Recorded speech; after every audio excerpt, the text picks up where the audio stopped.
Distinguished guests ఉన్నాయా, నిజానికి national voters day సందర్భంగా పడాల తిరుపతి గారికి నేను ఒక ఫోటో పోజ్ అవసరం కాబట్టి నేను నిలబడ్డాను. నేషనల్ ఓటర్స్ డే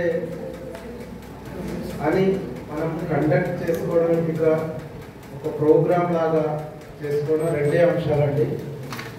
ఎవరైనా ఓటు నమోదు చేసుకోకపోతే చేసుకోవాలని గుర్తు చేయడానికి, చేసిన వారు ఉంటే ఓటు వేయకుంటే వేయాలని మరొకసారి గుర్తు చేయడం. ఈ రెండు అంశాలే. ఇక్కడ మన యూత్ ఇంతమంది ఉన్నాం కాబట్టి ఈ ప్రోగ్రాం తర్వాత చేసుకునే వాళ్ళు చేసుకోవాలి, ఖచ్చితంగా నమోదు చేసుకోవాలి.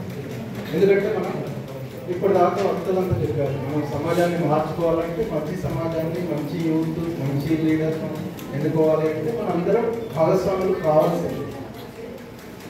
మరియు నమోదైన తర్వాత ఖచ్చితంగా ఓటర్గా మనం ఓటు హక్కు వినియోగించుకోవాలి.